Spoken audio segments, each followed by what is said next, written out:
शुरुआत करते हैं आज के न्यूज़पेपर की। हम पहली न्यूज़ देखने वाले हैं फूड ग्रेन से रिलेटेड। हमारे यहाँ पर इतना बड़ा अनाज का भंडारण इतना ज़्यादा है कि हमें उसका एक्सपोर्ट करना पड़ रहा है। मतलब बात हम किसकी कर रहे हैं? एफसीआई की बात कर रहे हैं, फूड कॉरपोरेशन ऑफ इंडिया, जो कि किसानों से अनाज खरीदती है और उस अनाज को गरीबों में वितरित करती है। यदि अनाज को गरीबों में वितरित करने के बाद भी कुछ अनाज बच जाता है तो फिर उसको क्या करती है?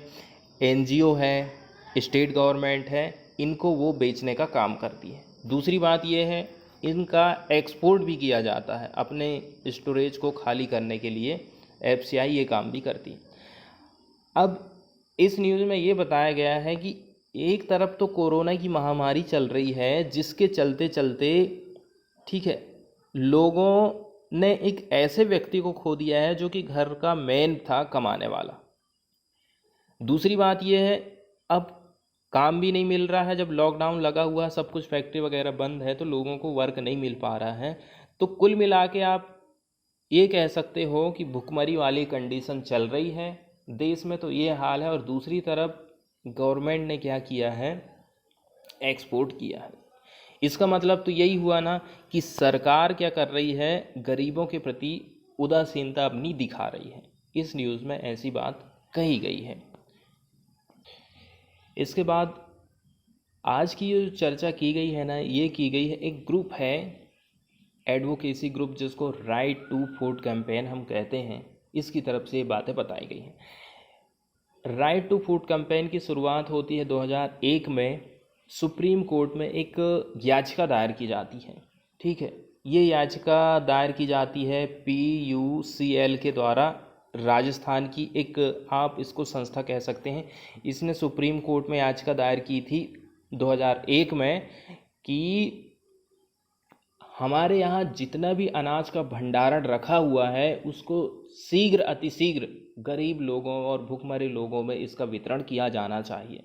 ठीक है, इसके अलावा धीरे धीरे ये आंदोलन और भी अपना रूप को बढ़ाते जाता है और कई सारी डिमांडें करता है, जैसे कि नेशनल जो रोज़गार गारंटी अधिनियम है उसकी डिमांड करता है, मिड डे मील स्कीम की डिमांड करता है। ऐसे करके आगे कई सारी ये अपनी डिमांड को मनवाता है। फिर अब इसके बारे में एक डिटेल वीडियो है जिसको आप देख सकते हैं। ठीक है, तो आपको पूरी बातें समझ में आ जाएंगी। और जब इसकी शुरुआत हुई थी ना इस ग्रुप की, तब भी इस ग्रुप ने यही बात रखा था कि राशन की जो प्रणाली है, राशन डिस्ट्रीब्यूशन का जो सिस्टम है, उसको आप यूनिवर्सलाइज कर दो। बात यह है कि जैसे बिहार का कोई माइग्रेंट वर्कर है, वो दिल्ली कमाने के लिए जाता है, तो उसको अपनी राशन कार्ड में वहाँ से लाभ नहीं मिल पाता। मतलब वहाँ राशन की दुकान में उसको उस राशन कार्ड में अनाज नहीं मिल पाता है। तो अभी भी हमारे पूरे ऑल इंडिया लेवल में ना, अभी ये जो यूनिवर्सल राशन कार्ड स्कीम है अभी लागू नहीं हुई है। कुछ कुछ स्टेट ने चालू कर दिया है, लेकिन कुछ ने अभी भी नहीं चालू किया है। तो इस संस्था का ये कहना है कि PDS के अंतर्गत कम से भी कम 6 महीना तो आप ये जो राशन की डिस्ट्रीब्यूशन प्रणाली उसको आप यूनिवर्सल कर दीजिए। आगे इन्होंने ये कहा है कि अभी आपने जितना माल एक्सपोर्ट किया है ना, मतलब अनाज एक्सपोर्ट किया है, उस अनाज को आप 25 करोड़ पब्लिक को 1 साल तक खिला सकते थे, ऐसा इनके द्वारा कहा गया है। अब आगे इनका ये कहना है कि कोविड-19 का जो सर्ज हुआ है, पूरे रूरल एरिया में भी अब ये फैलने लगा है।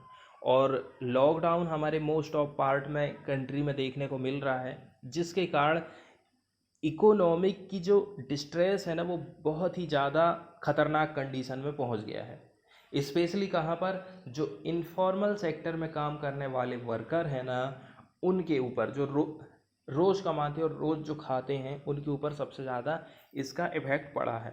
ऐसा कहना है right to food campaigns statement का। इन्होंने एक इस स्टेटमेंट को इशू किया था मंडे के दिन, क्योंकि इनका एक ये काम भी है कि ये लोग थोड़ा रिसर्च भी करते रहते हैं। अब इन्होंने जो बात कही है वो ऐसे अंदाज़ा लगा के तो नहीं कहा होगा, इनका एक काम है जो कि रिसर्च से रिलेटेड भी वर्क ये लोग करते हैं।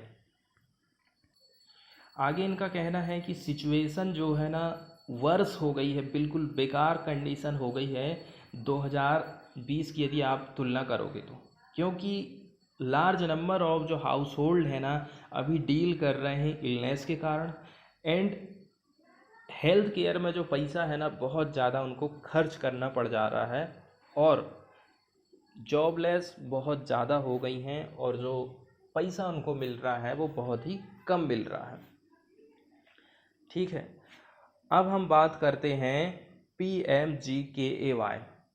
पिछले साल सरकार ने, ठीक है, इसको लॉन्च किया था कोरोना के चलते चलते ही, कि हम जो है एडिशनल ग्रेन प्रोवाइड करेंगे गरीब लोगों को या जिनके पास राशन कार्ड।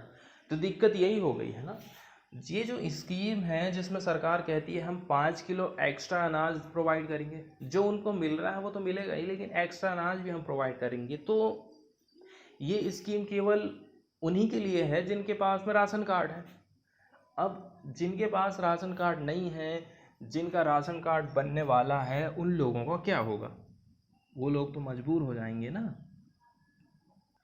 आगे ये बात बताई जाती है, देखिए 13 मिलियन टन से भी ज़्यादा नॉन बासमती राइस है ना इसको, और 2 मिलियन टन से भी ज़्यादा गेहूं को एक्सपोर्ट किया गया 2020-21 में। तो कंपेन का कहना है कि इसका यूज़ आप कर सकते थे 5 kilo gain per month, 25 crore people को एक साल तक आप खिला सकते थे, लेकिन आपने उसको एक्सपोर्ट कर दिया है। और दूसरी बात यह है रेट की, आपने 25 रुपया पर केजी राइस को एक्सपोर्ट किए हो ना, जो कि FCI की जो इकोनॉमिक कॉस्ट हो रही है 37 रुपया पड़ती है पर केजी, उससे भी कम में आपने बेचने का काम किए हो, ऐसा इनका कहना है।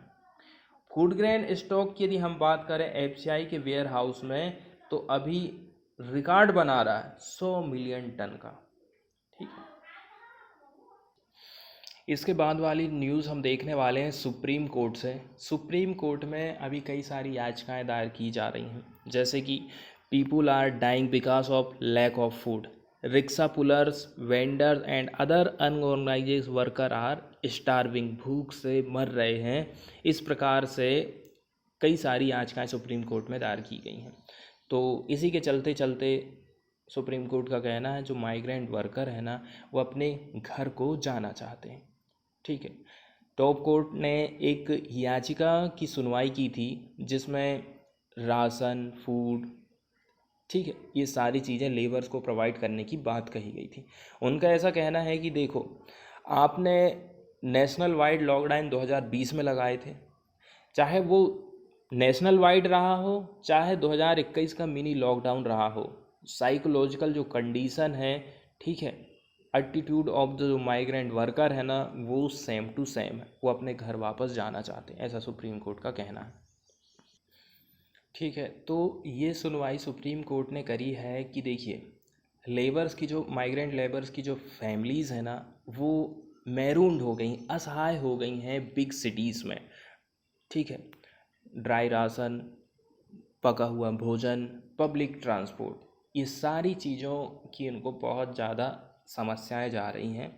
ठीक है, वो अपने घर जाना चाहते हैं ताकि अपना सेव तो रह सकें, अपनी फैमिली के साथ में रहेंगे, यहाँ तो कोई उनकी देखभाल करने वाला भी नहीं है।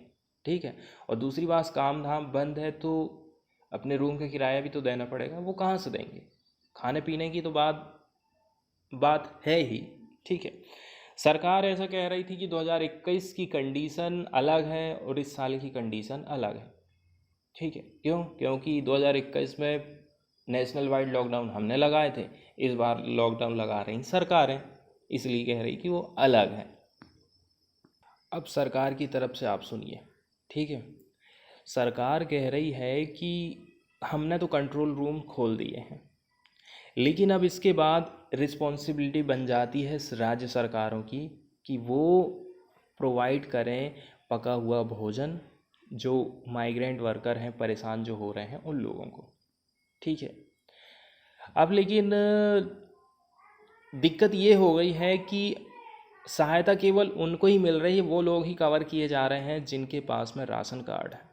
लेकिन आप उन लोगों के बारे में सोचिए ना जो अनऑर्गेनाइज लेबर हैं, एक जगह से दूसरी जगह वांडर कर रहे हैं, ठीक है, मेगा सिटीज़ में।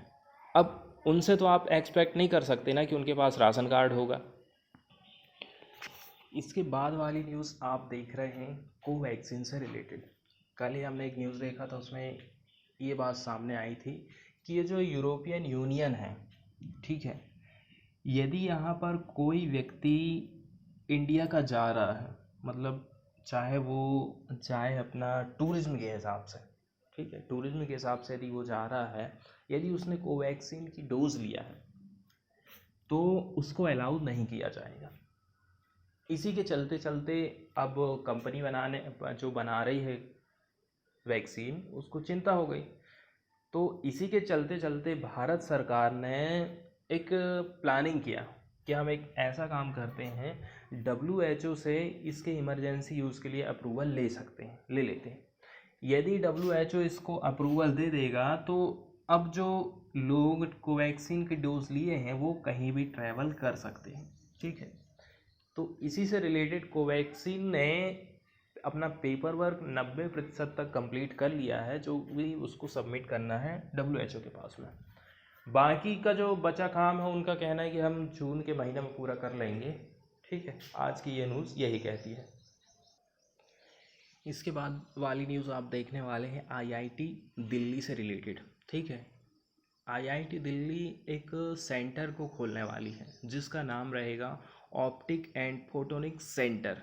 इसका क्या काम रहेगा? इसका काम रहेगा लाइट की प्रॉपर्टीज़ का अध्ययन करना, ठीक है। इस सेंटर में फंडामेंटल प्रॉपर्टीज़ लाइट की इसका स्टडी किया जाएगा। दूसरी बात, harnessing them in practical application, ठीक है, उनकी प्रॉपर्टी को अध्ययन किया जाएगा। इसके बाद उनका यूज़ किया जाएगा प्रैक्टिकल में, काम का रूप उसको दिया जाएगा। तो इंस्टीट्यूट के जो बोर्ड ऑफ गवर्नर्स है ना, इन्होंने अप्रूवल दे दिया है, ठीक है, जिससे सेंटर को कोलैबोरेशन, अब वो कोलैबोरेशन कर सकता है डिफेंस DRDO के साथ में, council of scientific and industrial research के साथ में, डिपार्टमेंट ऑफ एटॉमिक एनर्जी के साथ में, Indian council of medical research के साथ में अब ये कोलैबोरेट कर सकते हैं, ठीक है। अब जो नया सेंटर बन जाएगा ना, वो एक बहुत ही महत्वपूर्ण रोल प्ले करने वाला है आने वाले फ्यूचर में। किस चीज़ की डेवलपमेंट को लेकर? Photonics based quantum technology for next generating computer के लिए। तो आज यदि हम लैक की बात करें ना, तो भलस्व लैक न्यूज़ में आई है, जो कि दिल्ली में स्थित है। ये आप देख रहे हैं जहांगीरपुरी, और ये जो रेड साइन देख रहे हैं ना, यही है भलस्व लैक। तो यही न्यूज़ में आई है भलस्व झील, इसको हम देख लेते हैं। तो अब न्यूज़ की बात कर लें। देखिए, NGT का कहना है कि अब भलस्व जो लेक है, इसको हमें पॉल्यूशन से बचाने की ज़रूरत है। इसके अलावा वहाँ जो अतिक्रमण हो रहा है, अतिक्रमण मतलब उसके हो सकता है साइड में लोग अपने घर बनाना चालू कर दिए हों, इस प्रकार से जो अतिक्रमण हो रहे हैं ना, इससे उसको प्रोटेक्ट करने की ज़रूरत है, ऐसा नेशनल ग्रीन ट्रिब्यूनल का कहना है। इन्होंने डायरेक्ट किया है दिल्ली चीफ सेक्रेटरी को कि आप एक मीटिंग को कन्वेन करिए और तुरंत आपको रेमेडियल एक्शन लेना है, ताकि आप इसको प्रोटेक्ट कर सको पॉल्यूशन से और इसका जो इंक्रोचमेंट मतलब अतिक्रमण हो रहा है उससे। और इन्होंने इसके अलावा भी दिशा निर्देश जारी किए हैं दिल्ली पॉल्यूशन कंट्रोल कमेटी को, DPCC को, कि आप जो है वाटर क्वालिटी को मॉनिटर करते रहिए, ठीक है, टाइम टाइम पर, और इसको जनता के सामने आपको रखना है।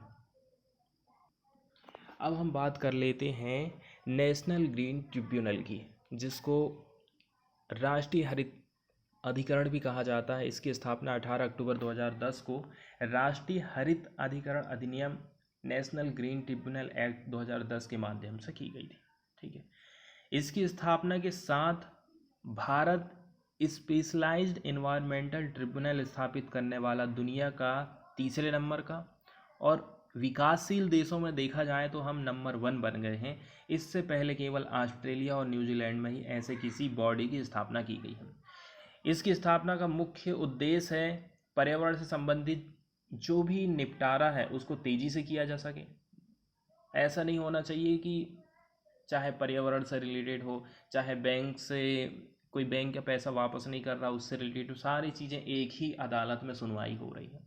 तो ये सारी चीज़ों से बचने के लिए ही इसकी स्थापना की गई थी, ताकि फटाफट सुनवाई हो सके, अदालतों में जो लगे मुकदमों का बोझ है वो कम हो सके। इसका मुख्यालय नई दिल्ली में है, जबकि अन्य 4 इसके क्षेत्रीय कार्यालय हैं भोपाल, पुणे, कलकत्ता और चेन्नई में। इसके अधिनियम के अनुसार एनजीटी के लिए ज़रूरी है कि उसके पास जितने भी पर्यावरण से रिलेटेड मुद्दे आ रहे हैं उनको वो 6 महीना के भीतर में भी निपटा दे।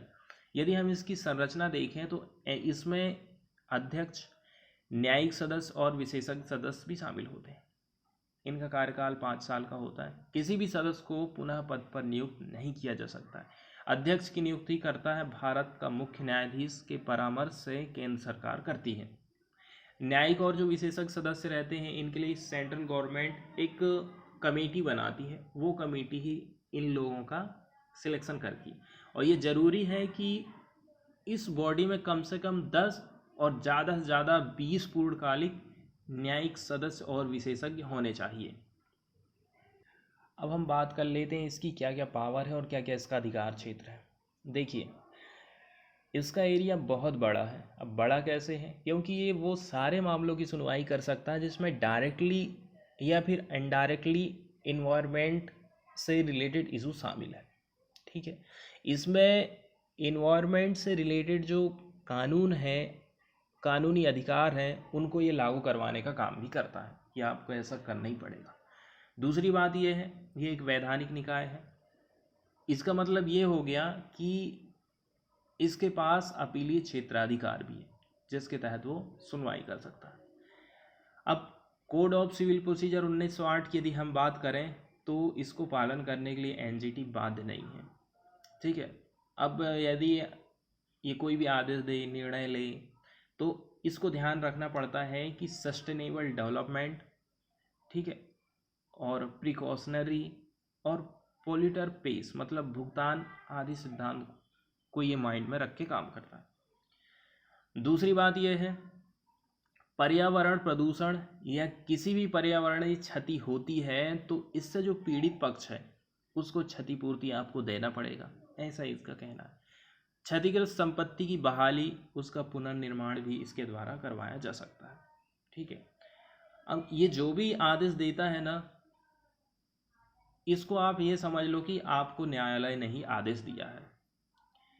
दूसरी बात यह है, एनजीटी के अधिनियमों का यदि आप पालन नहीं करोगे तो एक निश्चित समय के लिए कारावास, जिसमें अधिकतम 3 साल के लिए इसको बढ़ा सकते हैं। आर्थिक दंड 10 करोड़ रुपया तक, और तीसरी बात यह है दोनों ही हो सकता है। अब बात करते हैं हम कि यदि इसने कोई सुनवाई कर दिया है तो इसको लेकर के आप अपील कर सकते हो, सुप्रीम कोर्ट में आप जा सकते हो। ठीक है, एनजीटी पर्यावरण से रिलेटेड 7 कानून के तहत नागरिक मामलों में सुनवाई कर सकता है, जैसे कि जल प्रदूषण और नियंत्रण अधिनियम 1974, ठीक है, उपकर अधिनियम 1977, जल प्रदूषण और निवारण नियंत्रण, वन संरक्षण अधिनियम 1980, वायु प्रदूषण निवारण और नियंत्रण अधिनियम 1981, पर्यावरण संरक्षण अधिनियम 1986, पर्यावरण संरक्षण अधिनियम 1986, जैव विविधता अधिनियम 2002। दूसरी बात है, ऊपर जितने भी कानून आप देख रहे हो इनके तहत सरकार द्वारा लिए गए किसी भी निर्णय को एनजीटी के समक्ष आप चुनौती दे सकते हो। इसके बाद वाली जो न्यूज़ है ना, वो व्हाट्सएप की न्यू प्राइवेसी पॉलिसी से रिलेटेड है। अभी केंद्र सरकार की ओर से, ठीक है, एक नोटिस जारी किया गया था व्हाट्सएप को, 1 हफ्ता के अंदर आप हमें जवाब दीजिए या तो आप इसको रद्द कर दीजिए, जो न्यू प्राइवेसी पॉलिसी है ना इसको। तो व्हाट्सएप का ये कहना है, देखो अभी जिस प्रकार से हमारे जो उपभोक्ता हैं लाभ ले रहे हैं ना सुविधाओं का, उन्हें वो सारी फैसिलिटी अभी हम प्रोवाइड करते रहेंगे, अभी हम कोई चेंज नहीं कर रहे हैं। ठीक है, जब तक कि आप नया जो एक कानून लाने वाले हो ना प्राइवेसी से रिलेटेड, वो जब तक नहीं आ जाता तब तक तो जैसे का तैसा उनको लाभ मिलते रहेगा। व्हाट्सएप ने ये कहा था कि हमने एक डेडलाइन डिसाइड कर दिया है, इस डेट तक आप हमारी नई प्राइवेसी पॉलिसी को अपना लीजिए, और नहीं अपनाओगे तो धीरे धीरे करके हम आपको नोटिस भेजते रहेंगे। हाँ, एक्सेप्ट कर लो, नहीं करोगे तो धीरे धीरे जो जो फंक्शन आपको मिल रहे हैं ना वो नहीं मिलेंगे, ऐसा व्हाट्सएप का कहना था। फॉरेन वाले पेज से हमें आज देखना है बेलारूस का मैप। देखिए, बेलारूस पड़ता है यूरोप में। किस किस के साथ में अपनी बाउंड्री को शेयर कर रही है हम देख लेते हैं। नॉर्थ में चलते हैं, नॉर्थ वाला हिस्सा और इसका जो पूर्व वाला हिस्सा है, इस एरिया में ये रसिया के साथ अपनी बाउंड्री को शेयर कर रहा है। और यदि हम इसके नॉर्थ वाले और पश्चिम वाले हिस्से को देखें तो दो देश के साथ बाउंड्री को शेयर करता है, लातविया और लिथुआनिया। और पश्चिमी हिस्से की तरफ जाएंगे तो पोलैंड के साथ बाउंड्री को शेयर करता है। और सबसे नीचे दक्षिण वाला जो हिस्सा है इसका पूरा मतलब ये शेयर करता है यूक्रेन के साथ में अपनी बाउंड्री को। ठीक है, ये हमने देख ली इसकी इंटरनेशनल बाउंड्रीज। देख लेते हैं अब मुख्य मुख्य इसकी नदियाँ कौन कौन सी हैं। ठीक है, और एक उनके किनारे कौन कौन सी सिटीज़ बसी हुई हैं, ये सारी चीज़ें आज हम देख लेते हैं। ठीक है, ये आप देख रहे हो सोज रिवर। ठीक है, ये इसके बह रही है पूर्वी हिस्से की तरफ से, इस प्रकार से जाती है और होमेल इसके किनारे एक शहर बसा हुआ है। ठीक है, दूसरी रिवर है डाइनेपर, महिलियो, ओरछा, ये दो सिटीज़ के किनारे बसे हुए हैं। ठीक है, फिर है बेरेंजिना। ठीक है, इसके किनारे बसा हुआ है बारबू बेब्रुइस्क सिटी इसके किनारे बसा हुआ है, बेरिसा सिटी इसके किनारे बसा हुआ है। इसके अलावा जो सबसे इसके दक्षिणी वाला हिस्सा है उस हिस्से में बहती है प्रीप्यात रिवर, इसके किनारे में बसा है मेजर पिंस्क, ये दो सिटीज़ इसके किनारे में बसी हुई हैं। ठीक है, और ये है पोलेसिया उसके नीचे में पड़ता है। यदि हम जाएं इसके पश्चिमी वाले हिस्से की तरफ तो ब्रेस्ट सिटी बसी हुई है। और यदि थोड़ा सा ऊपर जाएं पश्चिमी हिस्से में ही इसके तो हरोंडा सिटी है, नैमान रिवर है जो कि इस प्रकार हरोंडा से होते हुए गुजरी है। ठीक है, बीचों बीच से निकलती है ये बेलारूस के। और इसी के नैमान रिवर के ऊपर में लेडा है एक शहर।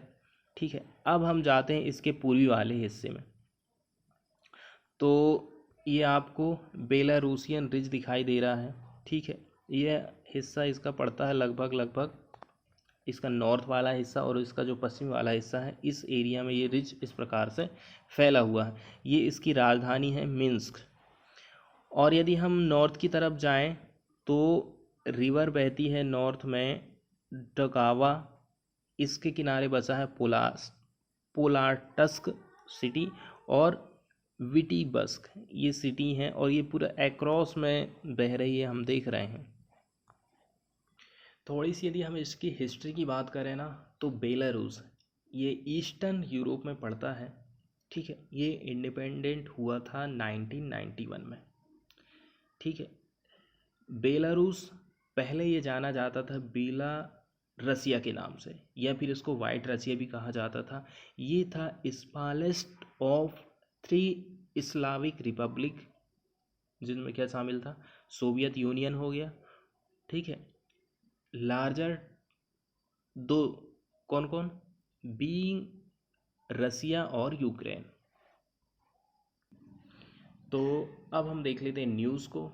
न्यूज़ है यूरोपियन यूनियन और बेलारूस से रिलेटेड। ठीक है, अब बेलारूसियन एयर स्पेस, ठीक है, अब देखिए यूरोपियन यूनियन के जो लीडर हैं वो एक समिट को आयोजित करेंगे जिसमें जो मिन्स्क है राजधानी है, मतलब आप पूरा देश ही समझ लीजिए, इसके ऊपर सैंक्शन को और भी ज़्यादा टाइट करने वाले हैं। बात ये हो गई है कि जब बेलारूस की तरफ से यूरोपियन यूनियन के ये हवाई जहाज़ को रोका गया, ठीक है, उसको फोर्स लैंडिंग कराया गया, इसी के जवाब में यूरोपियन यूनियन का ऐसा कहना है कि हम उसके ऊपर सैंक्शन को टाइट करने वाले, ठीक है। तो संडे के दिन एक इंसिडेंट घटित होता है जिसमें बेलारूसियन वारप्लेन ने ना एक फ़्लाइट को रोका था, ठीक है, जो फ्लाइट जा रही थी ग्रीस एंड लिथुआना के बीच में जो जा रही थी, ठीक है, इसको इन्होंने रोका और forced it down in the Minsk. और इसके बाद एक जो जर्नलिस्ट थे इनको अरेस्ट किया गया। इसलिए कंट्रीज़ ने कॉल किया है कि आप जो है 26 साल के जो ओल्ड रोमन प्रोटासेविच हैं इनको रिलीज़ करिए। अब जिस प्रकार से इन्होंने हमारे प्लेन को रोका था उसी प्रकार से अब हम उस देश से आने वाले प्लेन को अपने यहाँ पर एंटर नहीं करेंगे, ऐसा यूरोपियन यूनियन का मानना है। यदि हम स्टेट वाली बात करें ना तो न्यूज़ आई है हिसार से। हिसार का जो एडमिनिस्ट्रेशन है इन्होंने अपने केस को विथड्रा कर लिया है। ये केस रजिस्टर किए गए थे फार्मर के खिलाफ में, ठीक है। अब लॉकडाउन लगा हुआ था, इसके बावजूद लार्ज नंबर में ये लोग प्रोटेस्ट कर रहे थे ड्यूरिंग सीएम की विजिट। इसी के चलते चलते इनके खिलाफ केस को रजिस्टर किया गया था। तो आज हम मैप देख लेते हैं हरियाणा का। हरियाणा जो स्टेट है ये हमारा नॉर्थ में पड़ता है। किस किस के साथ में बाउंड्री को शेयर करता है? हरियाणा उत्तर में अपनी बाउंड्री शेयर करता है पंजाब के साथ में और हिमाचल प्रदेश के साथ में, ठीक है। इसके अलावा ये अपनी बाउंड्री को शेयर करता है उत्तर प्रदेश के साथ में और थोड़ी सी बाउंड्री को शेयर करता है दिल्ली के साथ में। और यदि आप इसके नीचे तरफ जाएंगे, ठीक है, पश्चिमी और दक्षिणी वाले हिस्से में, तो ये बाउंड्री अपनी राजस्थान के साथ में शेयर करता है, ठीक है। और ये आप इंदिरा गांधी हरियाणा की यदि हम जियोग्राफी को देखें ना तो इसको अलग अलग पार्टों में डिवाइड किया गया है। पहला जो पार्ट है वो है बागर और सैंडी प्लेन्स है, ठीक है। दूसरा जो पार्ट है एल्यूलाई प्लेन है या फिर जिसको घाघर कहा जाता है, यमुना प्लेन जिसमें बांगर, खादर, ठीक है, नाइली, ये सारी चीज़ शामिल।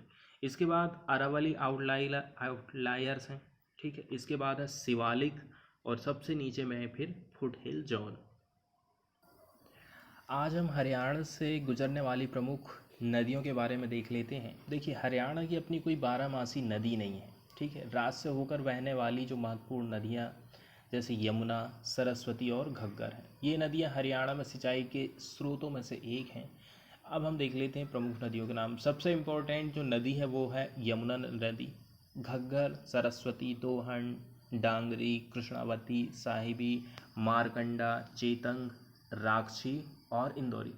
तो यमुना नदी को हम देख लेते हैं। यमुना नदी निकलती है बंदरपुर चोटी, जो कि यमुनोत्री ग्लेशियर उत्तराखंड में स्थित है। हरियाणा में ये यमुनानगर कलेसर में से प्रवेश करती है। ये यमुनानगर आप देख रहे हैं ना, इसके एकदम नॉर्थ वाले हिस्से में, तो यहीं पर ये प्रवेश करती है। और कौन कौन से ज़िलों से होकर गुजरती है? ये गुजरती है अंबाला से, ठीक है, कुरुक्षेत्र, करनाल, हिसार और रोहतक ज़िलों से होकर के ये गुजरती है। और ये लास्ट में कहाँ से जाकर के, उधर एंट्री तो हम देख चुके हैं, ये यहाँ से होकर के फिर यूपी में एंटर कर जाती है। फरीदाबाद है, फरीदाबाद में हसनपुर जो जगह है वहाँ से यूपी में प्रवेश कर जाती है, ठीक है। यहाँ पर कौन कौन से बांध बनाए गए हैं और कौन कौन से कुंड बनाए गए हैं? तो हथनी कुंड है यहाँ पर ताजे वाला, अंगपुर बांध है फरीदाबाद में, किसाऊ बांध, रेणिका बांध, लखवार डैम, चैक डैम सोम्बी नदी पर बनाए गए हैं। इसके बाद हम बात करते हैं घग्गर नदी की। तो इसका उद्गम स्थल है हिमाचल प्रदेश की जो शिवालिक पहाड़ियाँ हैं ना, वहाँ पर डगसाई शिमला नामक स्थान से ये निकलती है। हरियाणा में पंचकुला में ये प्रवेश करती है। पंचकुला में भी पड़ता है, पिंजौर करके एक जगह है, यहाँ पर से ये एंटर करती है। और पंचकुला कहाँ पर स्थित है, ये आपको दिख रहा है ना, एकदम नॉर्थ वाले हिस्से में पंचकुला डिस्ट्रिक्ट आपको दिखाई दे रहा है, ठीक है। और उसी के साइड में है राजधानी इसकी चंडीगढ़। अब कौन कौन से ज़िलों से ये होकर गुजर रही है? सबसे पहले पंचकुला, इसके बाद अम्बाला, अम्बाला आप देख रहे हो, अम्बाला के बाद ये जाती है कैथल, कैथल के बाद जाती है फतेहाबाद, ठीक है। ये ऐसे आपको आगे में फतेहाबाद दिखाई दे रहा है, ये है फतेहाबाद। और फतेहाबाद के बाद सिरसा, ठीक है, सिरसा में ये एंटर करती है, ठीक है। ये आपको दिखाई दे रहा है सिरसा, यहाँ से होकर के गुजरती है। अब सिरसा से होते हुए कहाँ जाएगी ये? फिर इस इधर ये राजस्थान में एंटर कर जाते हैं। इसकी कई सारी सहायक नदियाँ जैसे कौशल्या, मारकंडा, सरस्वती, तंगरी और चौटांग, ठीक है। सिरसा के बाद राजस्थान प्रवेश करके विलुप्त हो जाती है। इसमें कौशल्या बांध बनाया गया है जो कि पंचकुला में स्थित है। इसके अलावा चमाला बांध और डंगरना बांध भी इस पर बनाए गए हैं।